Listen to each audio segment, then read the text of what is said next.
शिव पुराण हिंदू धर्म के सबसे पूजनीय और इम्पोर्टेंट स्क्रिप्चर्स में से एक है।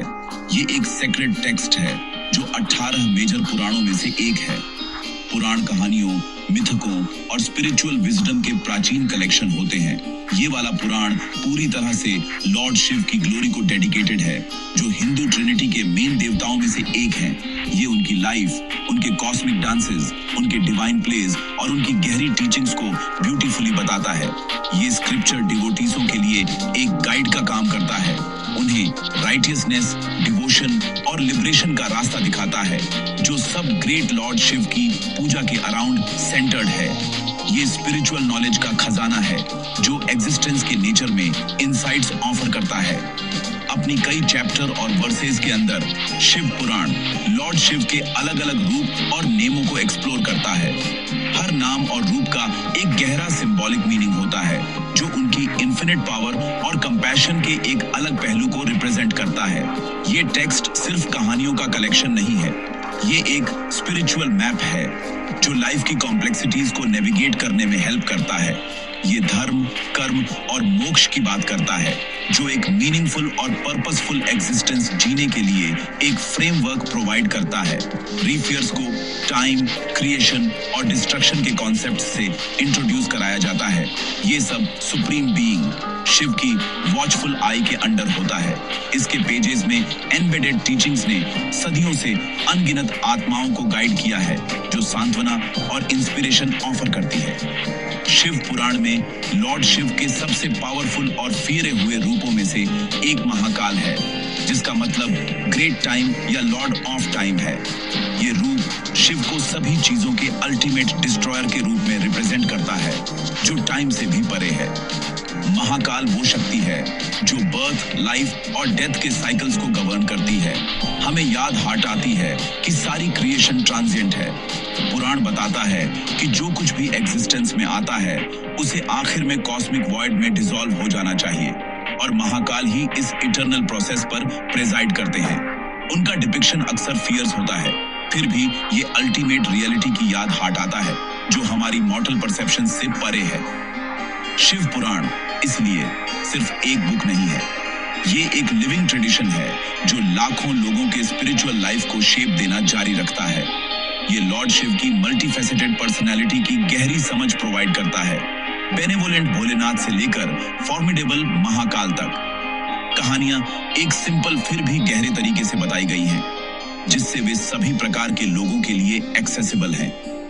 वे हमें डिवोशन के इम्पोर्टेंस, फेथ की पावर और उस इटर्नल ट्रुथ के बारे में सिखाती हैं कि लॉर्ड शिव ही अल्टीमेट रियलिटी है। ये स्क्रिप्चर हमें मटेरियल वर्ल्ड से परे देखने और उस डिवाइन एनर्जी से कनेक्ट होने के लिए इनवाइट करता है, जो पूरे यूनिवर्स में फैली हुई है। एक जर्नी जो उनकी शानदार कहानियों को समझने से शुरू होती है। शिव पुराण खास तौर से एक सेक्रेड सिटी को अर्थ पर महाकाल के प्राइमरी अबोर्ड के रूप में आइडेंटिटी देता है। ये पवित्र जगह कोई और नहीं बल्कि उज्जैन का प्राचीन शहर है, जो मौफियन डे, मध्य प्रदेश, भारत के दिल में स्थित है। उज्जैन, जिसे हिस्टोरिकली अवंती के नाम से भी जाना जाता है, हिंदुओं के लिए 7 सबसे सेक्रेड शहरों में से एक माना जाता है। एक ऐसी जगह जो डिवाइन एनर्जी और स्पिरिचुअल सिग्निफिकेंस से भरपूर है। पुराण बताता है कि इस शहर को खुद लॉर्ड शिव ने महाकाल के रूप में अपने पावरफुल फॉर्म को मैनिफेस्ट करने के लिए चुना था। इसी वजह से उज्जैन को अक्सर महाकाल की नगरी कहा जाता है, जिसका मतलब सिटी ऑफ महाकाल है। दुनिया भर से भक्त इस शहर में आकर लॉर्ड ऑफ टाइम की डिवाइन प्रेजेंस का एक्सपीरियंस करने आते हैं। महाकाल की सीट के रूप में उज्जैन का इंपॉर्टेंस प्राचीन ट्रेडिशंस और बिलीफ्स में डीपी से निहित है। स्क्रिप्चर्स के अनुसार ये शहर एक ज्योग्राफिकली और स्पिरिचुअल रूप से पोटेंट लोकेशन में स्थित है। ऐसा माना जाता है कि अर्थ का सेंटर उज्जैन से होकर गुजरता है, जिससे ये एक कॉस्मिक एक्सिस बन जाता है, जो अर्थली रेलम को सेलेस्टियल वन से कनेक्ट करता है। ये यूनिक पोजीशनिंग इसे स्पिरिचुअल प्रैक्टिसेस, मेडिटेशन और डिवाइन ब्लेसिंग्स को सीख करने के लिए एक आइडियल जगह बनाती है। उज्जैन के लोकल लोगों का महाकाल से एक बहुत ही गहरा और पर्सनल कनेक्शन है। उनके लिए वो सिर्फ एक दूर के देवता नहीं है, बल्कि एक जीवित सांस लेने वाली प्रेजेंस है जो उनके शहर की रक्षा करते हैं और उनके जीवन को गाइड करते हैं। एक राजा जो अपने प्रिय सब्जेक्ट्स पर नजर रखता है। उज्जैन का दिल शानदार महाकालेश्वर ज्योतिर्लिंग मंदिर है, जो लॉर्ड शिव को डेडिकेटेड 12 सबसे सीक्रेट श्राइन में से एक है। एक ज्योतिर्लिंग शिव का एक स्पेशल मैनिफेस्टेशन है, जहां वो प्रकाश के एक ज्वलंत स्तंभ के रूप में प्रकट हुए थे।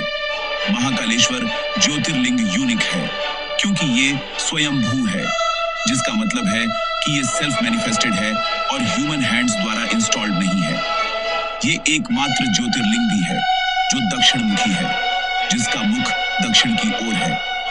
ये दक्षिणी दिशा डेथ और टाइम से जुड़ी है, जो महाकाल की इन डोमेन्स पर शासक के रूप में पहचान को और मजबूत करती है।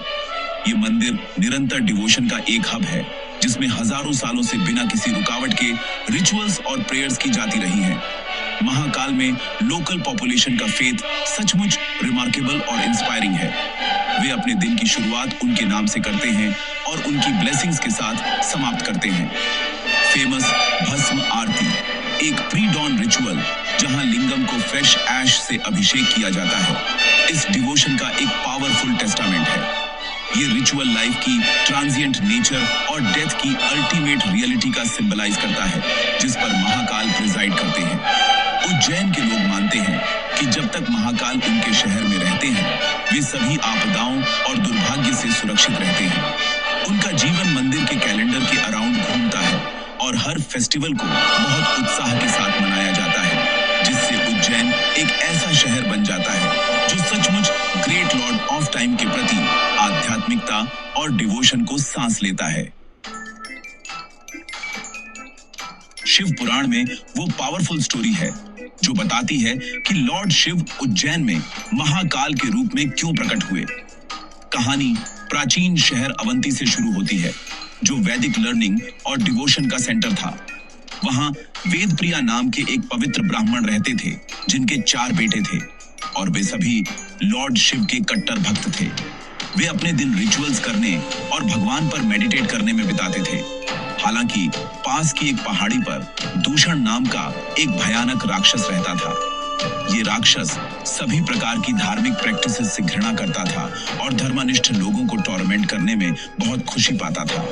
वह उनके बलिदानों को बाधित करता था, ब्राह्मणों पर हमला करता था और पूरे देश में आतंक फैलाता था, जिससे डर और अराजकता का माहौल बन जाता था। एक दिन दूषण ने अवंती शहर पर ही हमला करने का फैसला किया, जिसका स्पेसिफिक गोल लॉर्ड शिव की पूजा को समाप्त करना था। वह अपनी भयानक सेना के साथ आया, जिससे व्यापक दहशत और विनाश हुआ। आसन्न खतरे के बावजूद वेदप्रिया और उनके बेटे अपनी डिवोटीसी में दृढ़ रहे। उन्होंने और कई अन्य नागरिकों के साथ एक पूजा करने के लिए इकट्ठा हुए, लॉर्ड शिव पर अपनी पूरी आस्था रखते हुए कि वे उनकी रक्षा करेंगे। उन्होंने मिट्टी से एक शिवलिंगम बनाया और अपनी प्रार्थनाओं में डीपी से लीन हो गए। आने वाले राक्षस और उसकी सेना से पूरी तरह अनजान थे। उनकी अडिग आस्था ही उनकी एकमात्र ढाल थी, जो उनके शहर और उनके जीवन को निगलने की धमकी दे रहे थे। जैसे ही दूषण और उसकी सेना उस जगह पहुंची जहां ब्राह्मण प्रार्थना कर रहे थे, वह गुस्से से दहाड़ा। उन्हें मेडिटेशन में लीन देखकर उसने उनके फेथ का मजाक उड़ाया और अपने सैनिकों को उन सभी को मारने का आदेश दिया। जैसे ही राक्षस हमला करने वाला था, उस जगह से जहां मिट्टी का लिंगम रखा था, एक जबरदस्त और बहरा कर देने वाली आवाज निकली। धरती कांप उठी और लिंगम प्रकाश की एक चकाचौंध भरी चमक के साथ फट गया। इस डिवाइन फिशर के भीतर से लॉर्ड शिव अपने सबसे भयानक और पावरफुल फॉर्म में प्रकट हुए। वे आकार में विशाल थे, उनकी आंखें कॉस्मिक आग से जल रही थीं और उनकी उपस्थिति से अपार शक्ति का एक आभा निकल रहा था। ये महाकाल का शानदार और विस्मयकारी मैनिफेस्टेशन था। भगवान के इस टेरिफाइंग फॉर्म को देखकर राक्षस दूषण और उसकी पूरी सेना डर से लकवाग्रस्त हो गई। लॉर्ड शिव महाकाल के रूप में बस एक शक्तिशाली गर्जना की, एक कॉस्मिक हमकारा, और उसी एक पल में राक्षस और उसकी सेना राख में बदल गई। लॉर्ड ऑफ टाइम ने एक पल में बुराई की शक्तियों को पराजित कर दिया था। शांति बहाल करने के बाद अति प्रसन्न और कृतज्ञ डिवोटीसों ने लॉर्ड शिव से प्रार्थना की कि वे हमेशा के लिए उसी स्थान पर रहें ताकि उनकी रक्षा कर सकें। उनकी डिवोटीसी से प्रेरित होकर लॉर्ड शिव ने महाकालेश्वर ज्योतिर्लिंग के रूप में वहां अनंत काल तक रहने के लिए सहमति दी। उज्जैन के डिवाइन गार्डियन और समय और मृत्यु के अल्टीमेट मास्टर बन गए। महाकाल की कहानी सिर्फ एक राक्षस की हार की कहानी नहीं है। इसमें शिव पुराण से एक बहुत गहरा मैसेज है। ये हमें फेथ की सुप्रीम पावर के बारे में सिखाता है। वेद प्रिया और अवंती के लोगों के पास राक्षस दूषण से लड़ने के लिए कोई सेना या हथियार नहीं थे। उनकी एकमात्र ताकत लॉर्ड शिव के प्रति उनकी अटूट डिवोटीसी थी। उन्होंने पूरे दिल से विश्वास किया कि भगवान उनकी रक्षा करेंगे और यह उनकी शुद्ध आस्था ही थी जिसने डिवाइन को इंटरवीन करने के लिए मजबूर किया। ये नैरेटिव पुराण के एक सेंट्रल थीम को अनफेयर स्कोर करता है कि सच्ची डिवोटीसी में किसी भी बाधा को दूर करने की शक्ति होती है, चाहे वह कितनी भी अदम्य क्यों न लगे। फेथ सबसे बड़ा कवच है जो कोई भी अपने पास रख सकता है। इसके अलावा महाकाल की कॉन्सेप्ट का गहरा फिलोसॉफिकल सिग्निफिकेंस है। लॉर्ड ऑफ टाइम के रूप में वह मानवता को मटेरियल वर्ल्ड की इम्परमानेंस की याद हटाते हैं। ब्रह्मांड में सब कुछ, सबसे छोटे कीट से लेकर सबसे बड़े तारे तक समय के नियमों से बंधा हुआ है। सभी चीजें बनाई जाती हैं, वे एक निश्चित अवधि के लिए मौजूद रहती हैं और फिर वे घुल जाती हैं। महाकाल इस अल्टीमेट अनचेंजेबल रियलिटी को रिप्रेजेंट करते हैं। उनकी पूजा करना इस सच्चाई को स्वीकार करने और मानने का एक तरीका है। ये डिवोटीसों को क्षणिक सांसारिक सुखों से परे देखने और शाश्वत स्पिरिचुअल पथ पर ध्यान केंद्रित करने के लिए इनकरेज करता है, जो जन्म और मृत्यु के चक्र से मुक्ति की ओर ले जाता है। एक चक्र जिसे महाकाल खुद गवर्न करते हैं। महाकाल से जुड़ी धार्मिक मान्यताएं उन्हें निफियता प्रदान करने की शक्ति पर केंद्रित हैं। ऐसा माना जाता है कि महाकाल का एक सच्चा भक्त मृत्यु के भय पर भी विजय प्राप्त कर लेता है। चूंकि वह समय और मृत्यु के स्वामी हैं, उनकी शरण लेने का मतलब है खुद को अल्टीमेट अथॉरिटी के संरक्षण में रखना। भक्त मानते हैं कि महाकालेश्वर मंदिर में प्रार्थना करने से दुख कम हो सकता है, खगोलीय पिंडों के बुरे प्रभावों को कम किया जा सकता है और एक लंबा और शांतिपूर्ण जीवन मिल सकता है।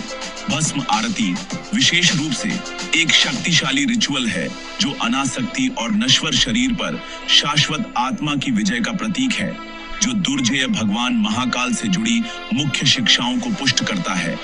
निष्कर्ष में शिव पुराण में महाकाल का स्थान अपार शक्ति, गहरे प्रतीकवाद और गहन स्पिरिचुअल गाइडेंस में से एक है। वह सिर्फ एक भयंकर देवता से कहीं अधिक है। वह समय के अवतार हैं, बुराई के विजेता हैं और भक्त के लिए अल्टीमेट रिफ्यूज हैं। उज्जैन शहर उनकी महिमा का एक शाश्वत प्रमाण है और महाकालेश्वर ज्योतिर्लिंग डिवाइन एनर्जी को विकीर्ण करना जारी रखता है। सत्य और मुक्ति की तलाश में आत्माओं को आकर्षित करता है। पुराण का मैसेज स्पष्ट है। अडिग आस्था और लॉर्ड ऑफ टाइम के प्रति सच्ची डिवोटीसी के माध्यम से कोई भी डर को पार कर सकता है, एडवर्सिटी को जीत सकता है और